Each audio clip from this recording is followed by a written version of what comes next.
بسم اللہ الرحمن الرحیم۔ السلام علیکم ورحمۃ اللہ وبرکاتہ۔ عمران خان کی نااہلی کا معاملہ امپورٹڈ پر ایک بار پھر بھاری پڑنے جا رہا ہے۔ نو بال پر عمران خان کو بولڈ کرنے کی کوششیں ایک بار پھر رائے گاں ہونے جا رہی ہیں۔ این آر او حاصل کرنے کے لیے شہباز شریف کا ڈگی میں چھپ کر خفیہ ملاقاتیں کرنا، یہ معاملہ امپورٹڈ کے لیے درد سر بننے جا رہا ہے۔ عمران خان بلاخر جمعے کو لانگ مارچ کی کال دینے جا رہے ہیں۔ سپریم کورٹ نے عمران خان کو لانگ مارچ سے روکنے کا حکومتی مطالبہ مسترد کر دیا ہے۔ اسٹیبلشمنٹ میں دراڑیں واضح ہوتی جا رہی ہیں۔ جمعے کا دن پی ڈی ایم پر ایک بار پھر بھاری پڑنے جا رہا ہے۔ عمران خان کی نااہلی کے فیصلے کے ساتھ ہی فیٹف کی گرے لسٹ سے پاکستان کو نکالنا، اس پر بھی کئی سوالات کھڑے ہو چکے ہیں۔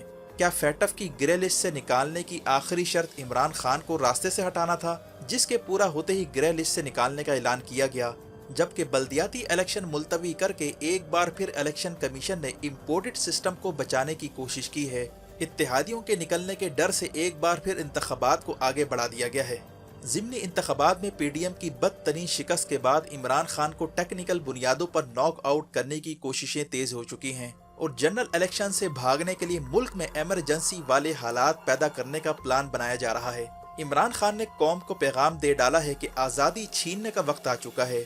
بنی گالا کے باہر ایف سی پہنچنے کے ساتھ ہی اچانک ایف سی کو واپس کیوں بلوا لیا گیا؟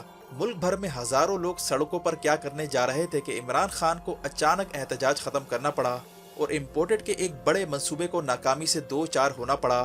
عمران خان کو سیاسی طور پر ختم کرنے کا پلان کس طرح موجودہ حکومت کے گلے پڑنے جا رہا ہے؟ الیکشن کمیشن کے فیصلے نے عمران کی مقبولیت میں مزید اضافہ کر دیا ہے۔ نااہلی کے فیصلے کے فوراً بعد آرمی چیف کو اپنی ریٹائرمنٹ کا اعلان کیوں کرنا پڑا؟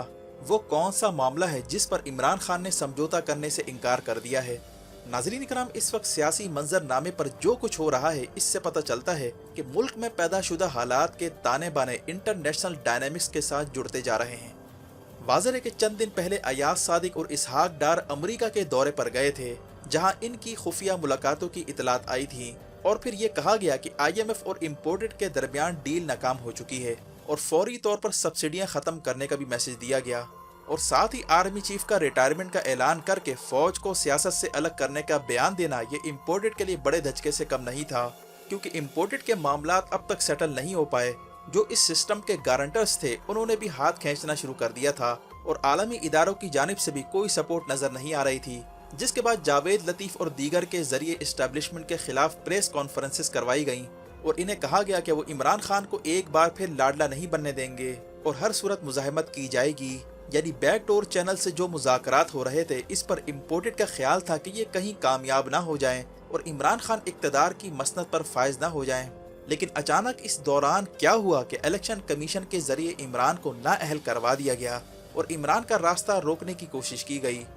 اندرونی ذرائع کا کہنا ہے کہ عمران خان امپورٹڈ حکومت کے خاتمے اور فوری الیکشن کے فیصلے پر بضد تھے، جس پر انہیں کہا گیا کہ وہ این آر او 2 پر راضی ہو جائیں، اور عمران اس بات کی گارنٹی دیں کہ وہ اقتدار میں آنے کے بعد ان چوروں لٹیروں پر بالکل ہاتھ نہیں ڈالیں گے اور نہ ہی ان کے مقدمات کھولے جائیں گے۔ اور ساتھ ہی عمران خان کو بلیک میل کرنے کی بھی کوشش ہوئی، جس پر عمران خان نے بلیک میلنگ میں آنے سے نہ صرف انکار کیا، بلکہ این آر او 2 کی ڈیل پر دستخط سے بھی انکار کر دیا تھا، جس کے نتیجے میں یہ ڈیل کھٹائی میں پڑ گئی تھی۔ اور پھر اگلے ہی دن سب نے دیکھا کہ الیکشن کمیشن کو استعمال کر کے عمران کو نااہل کروا دیا گیا، جس کی عمران خان کو پہلے ہی خبر تھی۔ عمران خان کی نااہلی کے فوراً بعد دو بڑے کام ہوئے، ایک یہ کہ پاکستان کو فیٹف کی گرے لسٹ سے نکال دیا گیا، اور دوسرا یہ کہ ایشین ڈیولپمنٹ بینک کی جانب سے $1.5 بلین بھی ریلیز کر دیے گئے، اور یوں گرتے ہوئے امپورٹڈ سسٹم کو سہارا دینے کی کوشش کی گئی۔ یعنی ساری کہانی عمران خان کی نااہلی پر ٹکی ہوئی تھی، جس کے بعد فیٹف بھی حرکت میں آیا اور عالمی بینک کی جانب سے فنڈ بھی ریلیز کر دیے گئے۔ حالانکہ چند دن پہلے آئی ایم ایف اور اسحاق ڈار کے مذاکرات ناکام ہو چکے تھے۔ ان تمام باتوں کا خلاصہ یہ نکلا کہ عمران خان کے سامنے دو آپشن رکھے گئے تھے، ایک یہ کہ وہ حکومت میں آ کر اپنی مرضی سے فیصلے نہیں کریں گے اور ساتھ ہی این آر او 2 پر دستخط کرنا ہوں گے، دوسرا آپشن یہ تھا کہ عمران خان پر قائم مقدمات کو ختم کر دیا جائے گا، اس شرط پر کہ امپورٹڈ حکومت کو تسلیم کیا جائے اور وہ اسمبلی میں آ کر اپوزیشن کا کردار ادا کریں۔ اگر ان میں سے کوئی آپشن نہ مانا گیا تو عمران خان کو نااہلی کا سامنا کرنا پڑے گا۔ یہ وہ دو آپشن تھے جن میں سے ایک بھی پوری ہو جاتی تو اس سے فیٹف کا بھی مسئلہ حل ہو جاتا اور امپورٹڈ کو بھی ریلیف مل جاتا، لیکن عمران خان نے ان دو آپشنز کو ماننے سے انکار کر دیا، جس پر عمران خان کو الیکشن کمیشن کے ذریعے نااہل کر دیا گیا۔